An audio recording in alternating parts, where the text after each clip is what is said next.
Bom, vamos lá. Mais uma aula da Escola Bíblica Dominical. Seja bem-vindo aqui ao canal Vida Cristã. Que a paz de Cristo seja com você. Hoje nós vamos para a aula de número 4, né? Vamos falar sobre o ministério avivado de Jesus.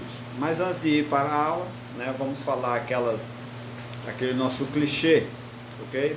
Se você ainda não é inscrito, inscreva-se aí no canal. Quando terminar a aula, deixe o seu like, tá bom? Não esqueça o seu like e também não esqueça de compartilhar essa aula com os seus amigos nas suas redes sociais, tá bom? Bom, essa aula, o Ministério Avivado de Jesus, ele é das edições CPAD, tá? Lições bíblicas da CPAD, tá bom? Então vamos lá à nossa aula, vamos abrir aqui as nossas conexões neurais, né? Vamos então primeiro ao nosso texto áureo, que diz assim: Então, pela virtude do Espírito, voltou Jesus para a Galileia, e a sua fama correu por todas as terras em redor. Eu acho que esse é o versículo, é o texto áureo, né? O texto de ouro, na verdade, o versículo-chave que fala sobre o avivamento de Jesus, né? Como é que foi o dinamismo, né? Do ministério de Jesus aqui na terra, tá bom? A nossa verdade aplicada diz o seguinte: o alcance espiritual da vida de um crente avivado revela a extraordinária atuação do Espírito Santo, tá bom? Então, pela nossa verdade aplicada, a gente já percebe que dependemos do Espírito Santo para termos uma vida ou ministério avivado, né? Sem Espírito Santo não há avivamento. Leitura bíblica em classe está em Lucas capítulo 4, versículos 14 a 22, que diz assim: Então, pela virtude do Espírito, voltou Jesus para a Galileia, e a sua fama correu por todas as terras em derredor. E ensinava nas suas sinagogas, e por todos era louvado. E, chegando a Nazaré, onde fora criado, entrou no dia de sábado, segundo o seu costume, na sinagoga, e levantou-se para ler. E foi-lhe dado o livro do profeta Isaías. E, quando abriu o livro, achou o lugar em que estava escrito: O Espírito do Senhor está sobre mim, pois que me ungiu para evangelizar os pobres, e enviou-me a curar os quebrantados de coração, a apregoar liberdade aos cativos e dar vista aos cegos, e a pôr em liberdade os oprimidos, e a anunciar o ano aceitável do Senhor.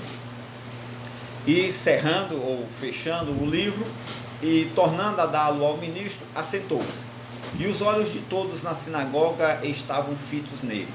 Então começou a dizer-lhes: Hoje se cumpriu esta escritura em vossos ouvidos. E todos lhe davam testemunho e se maravilhavam das palavras de graça que saíam da sua boca. E diziam: Não é este o filho de José? Essa é a nossa leitura bíblica em classe, né?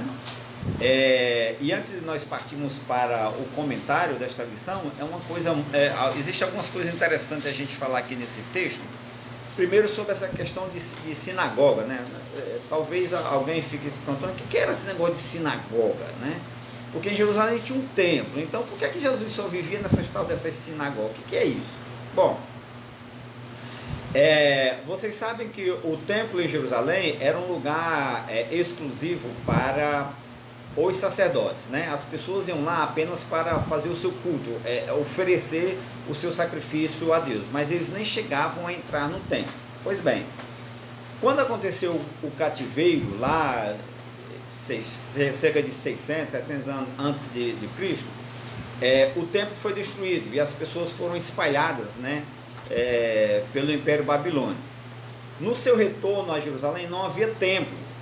Então o que eles fizeram? Eles passaram a se reunir em determinados lugares onde eles prestavam o seu culto, né? Faziam o seu culto, agora sem os sacrifícios, porque não tinha mais como sacrificar os animais. Então eles se reuniam para louvar a Deus, né? E foi nessa época aí, Esdras, Neemias, eles começaram esse movimento, né, de reunir em determinados lugares. E esses lugares ficaram conhecidos como sinagoga, tá? Então em Jerusalém, naquela época, haviam essas sinagogas, tá bom?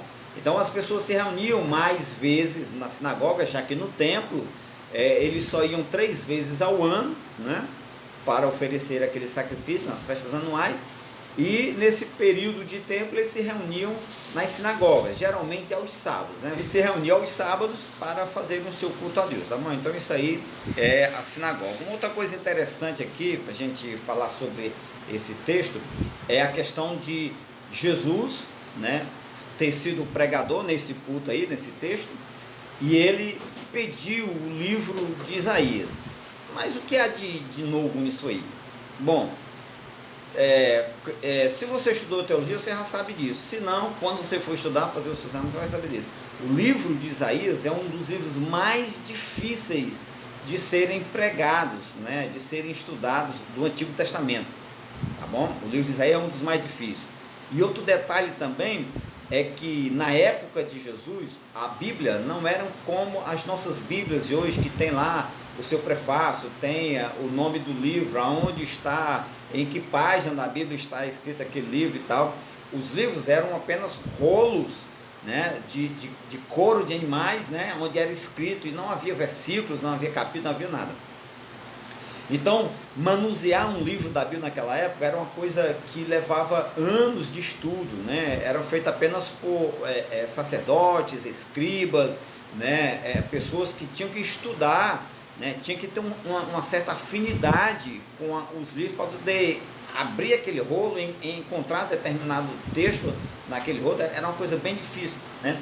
E Jesus simplesmente pegou o livro de Isaías, abriu o livro e achou ali onde estava escrita a passagem que ele queria, né? Talvez uma das coisas mais impactantes, né, que causou impacto na vida das pessoas que viram o ministério de Jesus foi isso aí, a intimidade que ele tinha com os livros, mesmo sem ter ido para uma escola teológica, ter estudado com rabi nenhum. Por isso chamavam Jesus de rabi, né? Primeiro porque ele sabia ler, né, que não era fácil, naquela época não era todo mundo que sabia ler, e a intimidade que ele tinha com a leitura dos livros sagrados, tá? Que não era uma coisa fácil de se ter, tá? Um outro detalhe também aqui nesse texto é que fala que ele leu o livro, aí depois disse que hoje se cumpriu esta escritura em vossos ouvidos, tá bom? E aí parece que a pregação de Jesus foi só isso aí, mas na verdade não foi, né?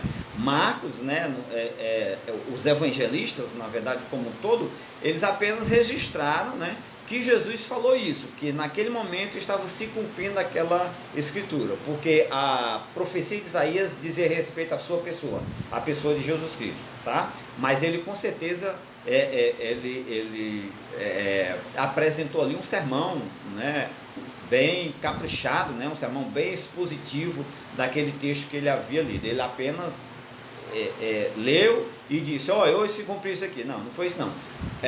O sermão que ele deu, os evangelistas não registraram, tá? Mas ele com certeza trouxe um sermão maravilhoso. Quem dera que nós pudéssemos estar lá naquele, tá bom? Então vamos lá para o comentário desta lição, né? Vamos começar aqui pela introdução, que diz assim: Jesus iniciou o seu ministério na Galileia, provocando grande repercussão diante do povo, pois a sua fama correu por todas as terras em derredor, né? Então, o sermão de Jesus, bem como a sua oração, a sua oratória, os sinais que ele fez, né, ele provocou uma repercussão muito grande. E aí o versículo, o texto que nós lemos lá em Lucas, ele mostra que essa repercussão se espalhou pelas cidades, pelas as aldeias, né, vizinhas ali de onde ele estava, né? Rapidamente toda a Galileia passou a conhecer esse novo rabino, né, esse novo pregador que surgiu lá. Isso aconteceu porque pela virtude do Espírito Santo, Jesus voltou para a Galileia, né? A gente sabe que após, a gente estudou na lição passada isso, que após ter sido batizado por Jesus Cristo, ele foi impulsionado pelo Espírito Santo para o deserto da Judéia. Lá ele ficou em um período de provação, um período de tentação, um período de jejum, de consagração a Deus, né? E depois daquele período, então, o Espírito Santo traz ele de volta para a Galileia, né? Por isso está dizendo aí que pela virtude do Espírito Santo ele voltou para a Galileia. Ele estava na Judéia, estava naquele período de consagração, onde ele foi tentado pelo diabo a perder a sua identidade, né? A abandonar a sua missão. Além de um ministério avivado, sua mensagem era proclamada sob a autoridade do Espírito Santo, tá? Então nós vemos a atuação do Espírito Santo no ministério, na vida de Jesus, desde o começo, na verdade, desde a sua geração, né? Quando Maria recebe aquela visão do anjo do Senhor, né? O anjo diz para Maria que a virtude do Espírito Santo viria sobre ela, porque o menino que seria gerado, né, em seu ventre, né? Ele seria o Salvador do mundo. Então, a partir do anúncio de que Jesus viria a este mundo, né, a pessoa encaminhada de recebê-lo, no caso Maria, já estava cheia do Espírito Santo. Então, desde a sua concepção, né, Jesus tem a atuação do Espírito Santo muito forte na sua vida, ok? Vamos agora para o primeiro ponto, que é Jesus e a pessoa do Espírito Santo, tá bom? O Espírito Santo na vida de Jesus é o primeiro ponto aí do primeiro tópico. Primeiro, no nascimento, né, eu já dei uma introdução aqui, um introito, né? No nascimento de Jesus, o anjo Gabriel deu a seguinte notícia a Maria: descerá sobre ti o Espírito Santo, e a virtude do Altíssimo te cobrirá com a sua sombra. Pelo que também o santo, ou seja, o menino, né, que há de ti há de nascer, será chamado Filho de Deus. Vemos o papel do Espírito Santo como executor divino no ministério da encarnação, né? No mistério da encarnação, né? Na verdade, o nascimento, a vinda de Jesus, a encarnação de Jesus se nós pudéssemos relacionar 3 grandes mistérios na Bíblia, talvez ele fosse o maior de todos, ou estaria entre os 3 grandes mistérios da Bíblia Sagrada, o mistério da encarnação. É uma coisa estupenda, sensacional. Levaria aí uma semana de estudo para a gente falar sobre isso. Sob a virtude do Espírito Santo, nosso Senhor se tornou o Emanuel. Isso significa, a palavra Emanuel significa Deus conosco. Deus está no nosso meio. O Deus que se fez homem e habitou entre nós. Então essa é a revelação divina sobre a atuação do Espírito Santo já desde o nascimento de Jesus. Mas não foi só lá, né? No batismo nós também vemos a atuação do Espírito Santo. Antes de iniciar o seu ministério na Galileia, Jesus submeteu-se ao batismo de João no Rio Jordão. Ao sair da água, João viu o Espírito de Deus descendo como pomba, né, na forma de uma pomba, de um pombo, e vindo sobre ele. E eis que uma voz dos céus dizia: este é o meu filho amado, em quem me comprazo. Mateus 3,16. Era uma manifestação indubitável, indescritível, né? Que não se pode ter dúvida, da Santíssima Trindade. Por quê? Nós vemos ali o seguinte: o Pai estava falando com João Batista: esse aí é o meu filho amado. E isso aconteceu no momento em que o Espírito Santo, né, na forma de um pombo, descendo sobre Jesus Cristo. Então nós temos ali a manifestação da Santíssima Trindade: o Pai, o Filho e o Espírito Santo revelados ao mesmo tempo, né?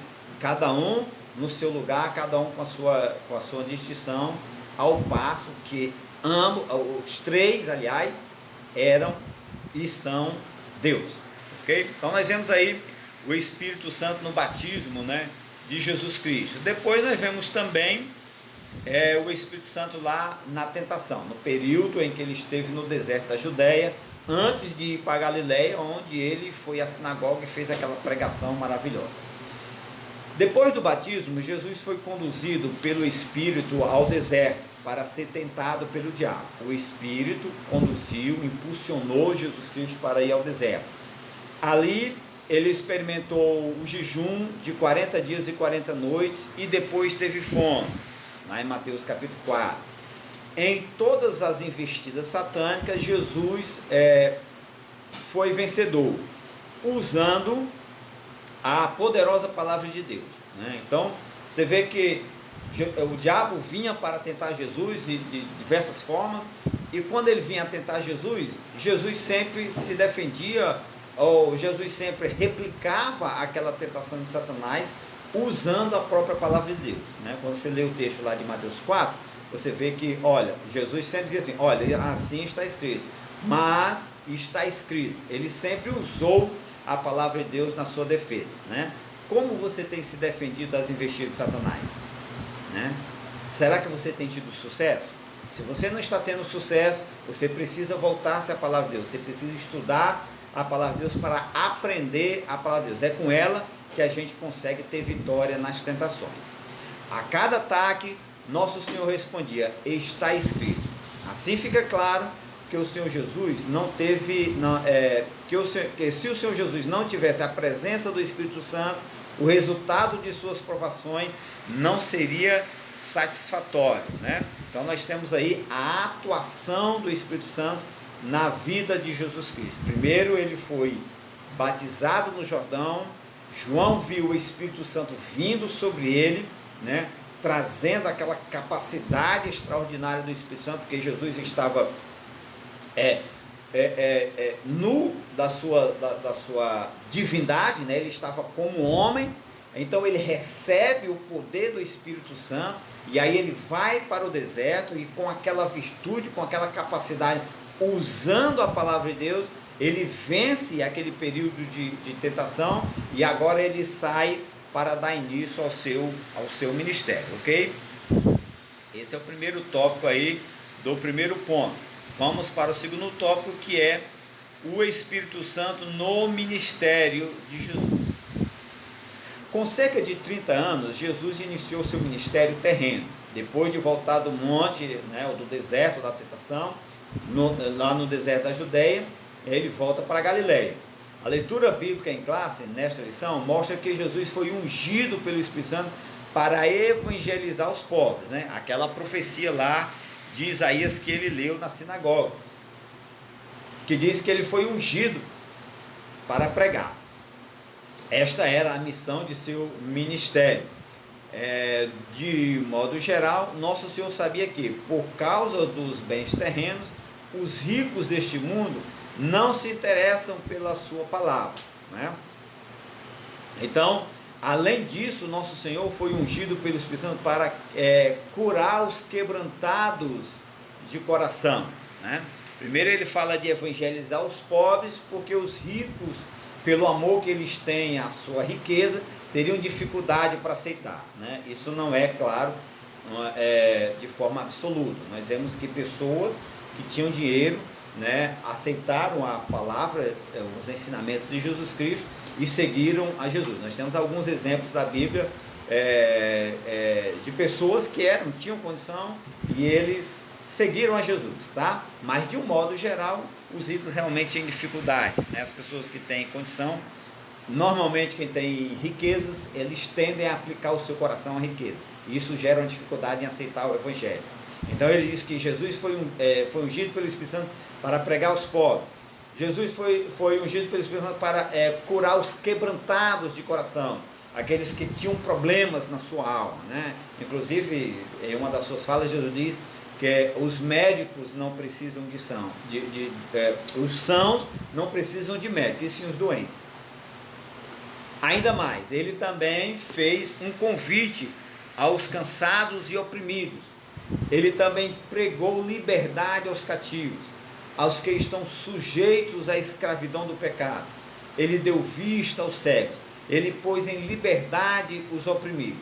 Desse modo, o Espírito Santo atuava diretamente na obra ou no ministério do nosso Salvador, ok? Então é isso aí, é o Espírito Santo atuando no ministério de Jesus, né? É o segundo tópico do primeiro ponto. O primeiro ponto tem apenas 2 tópicos, né?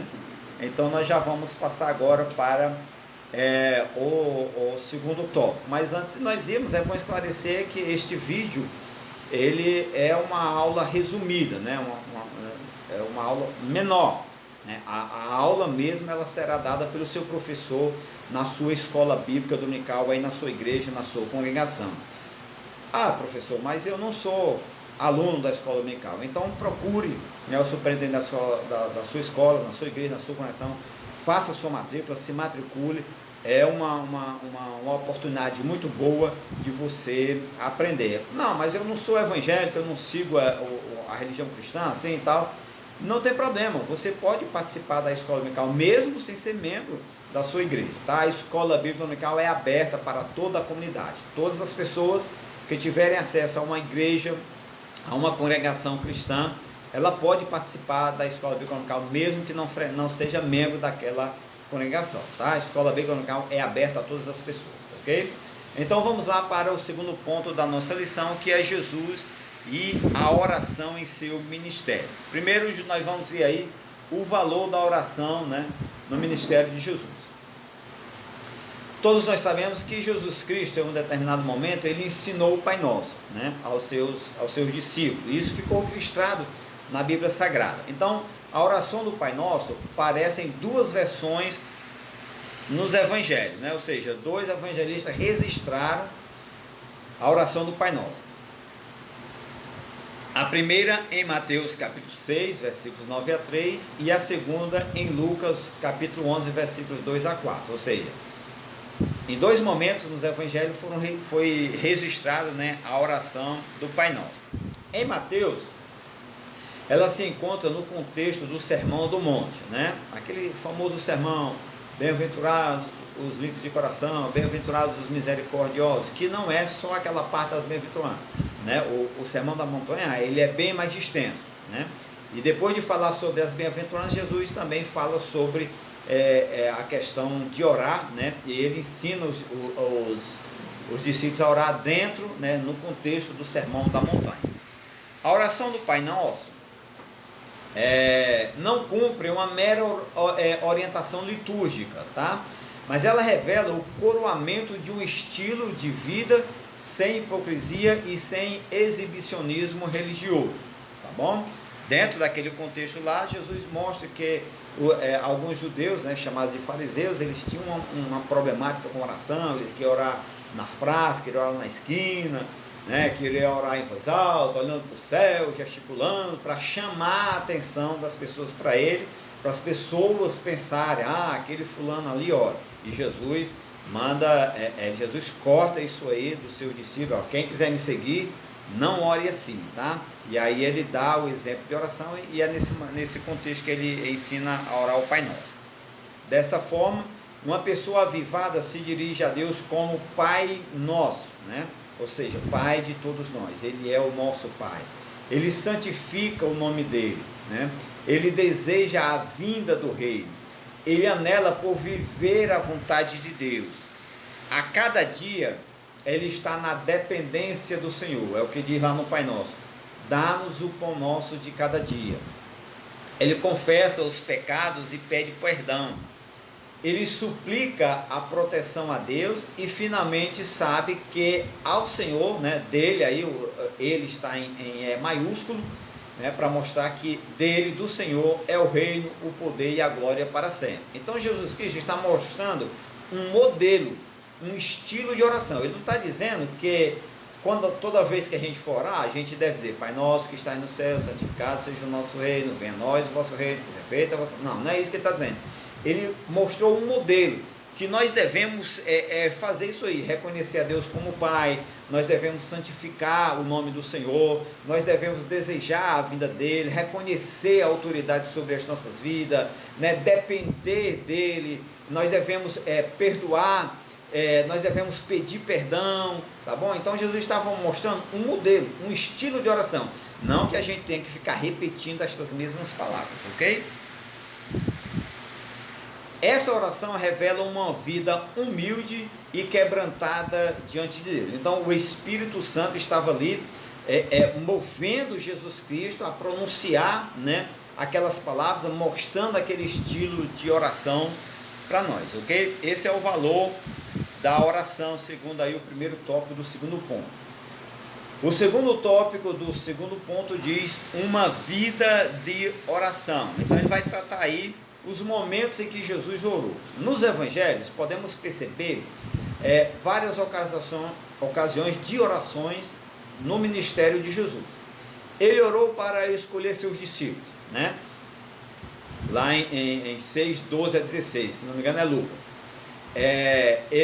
Ao escolher os seus discípulos, ele orou, ele fez a sua oração. Ele fez uma oração de gratidão a Deus, por Deus revelar aos humildes, né, os mistérios do Evangelho, né, naquela ocasião em que ele envia os 70 discípulos. Você vê aí nessas referências, Lucas 10, 21 e Mateus capítulo 11 também. Logo aprendemos com Jesus a importância de uma vida de oração, pois mesmo sendo Deus, na condição humana, né, nosso Senhor buscava comunhão com o Pai por meio da oração.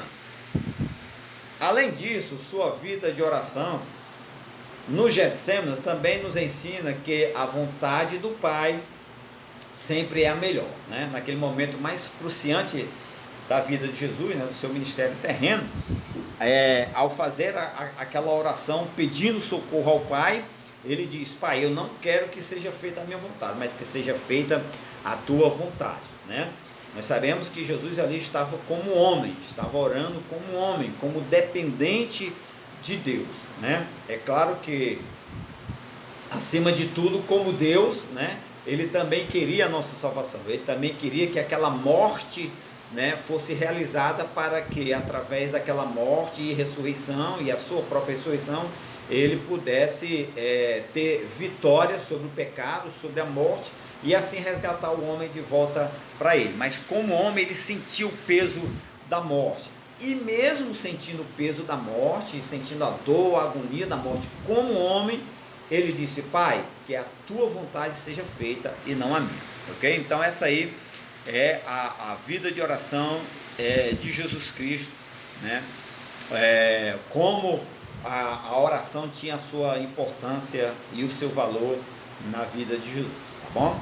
Então nós vamos agora para o terceiro ponto, que é uma vida na unção do Espírito Santo, ok?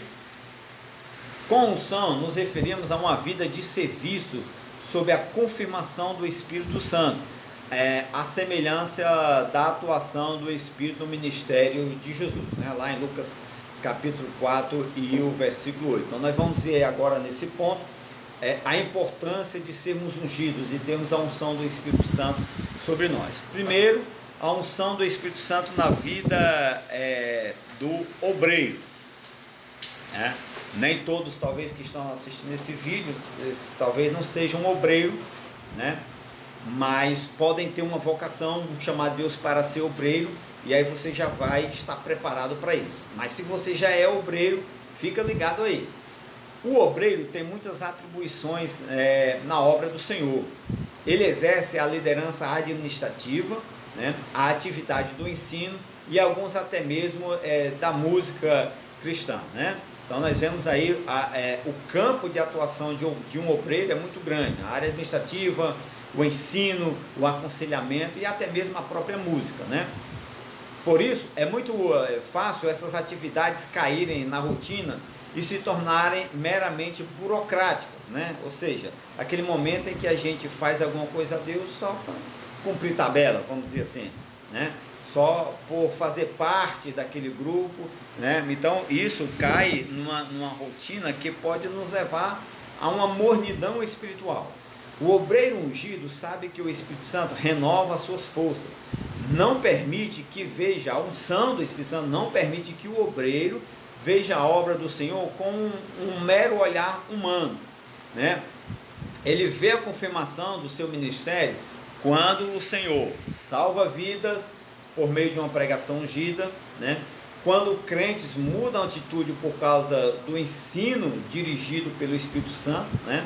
Quando há edificação espiritual por meio de um louvor bem executado na presença de Deus.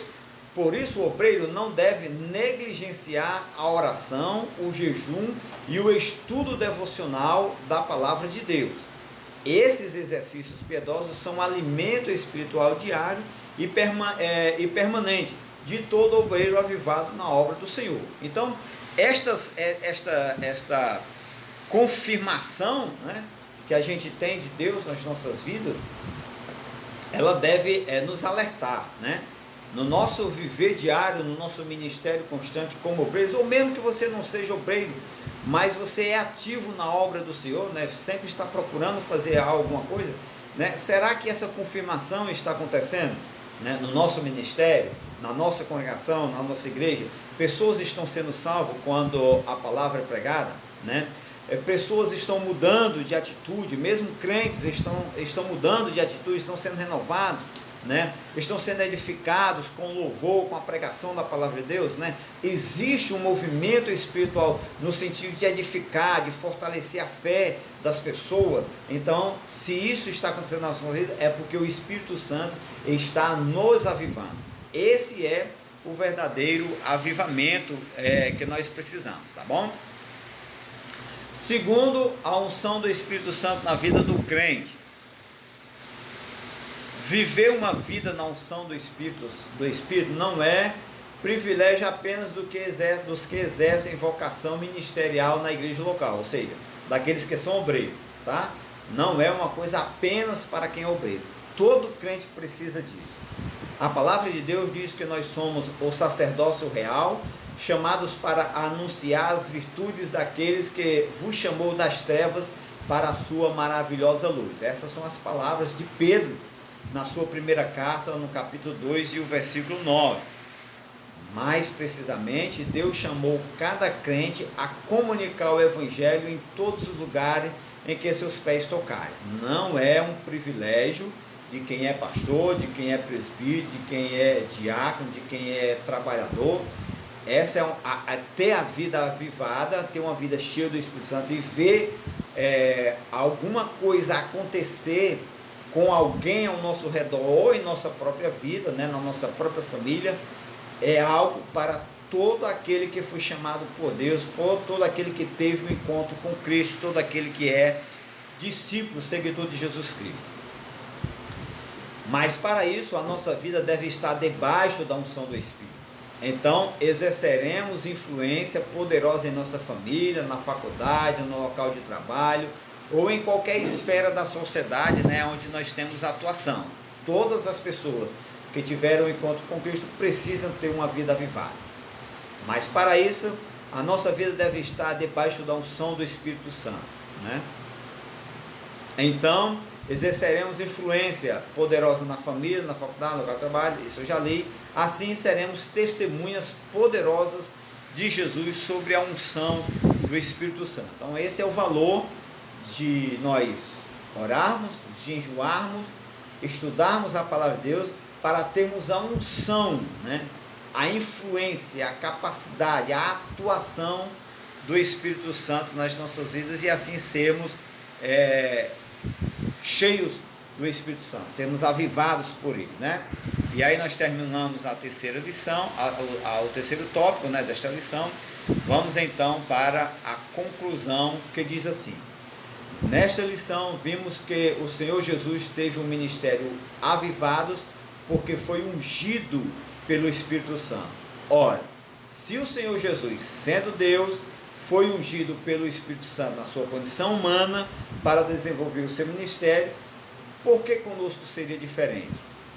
Vivamos, pois, uma vida de serviços na causa do Mestre, de modo que o Espírito Santo confirme a nossa vocação. Ou seja, precisamos ter a unção, a graça do Espírito Santo, né? A influência, a vida do Espírito Santo em nossas vidas, para que nós possamos ser avivados, né? Ter uma dinâmica espiritual em nossas vidas que nos torne influentes no nosso local de convivência, seja em casa, seja no trabalho, seja na igreja, seja na comunidade como um todo, ok? Então esta é a conclusão da nossa lição. Essa é a lição de número 4 das lições bíblicas, né? Das edições CPA2, onde nos apresenta esses tópicos aí. Deixa eu direcionar aqui para o início da nossa aula, né? Lição de número 4, o Ministério Avivado de Jesus Cristo. Se você gostou desta lição, não esqueça de deixar o seu like, tá bom? Compartilhe esta lição com seus amigos nas suas redes sociais né? Se ainda não é inscrito, se inscreva, né, no nosso canal, ative o sininho para que as próximas aulas, assim que forem lançadas, você já receba uma notificação, ok? Então, Deus nos abençoe em Cristo Jesus. Até a próxima aula.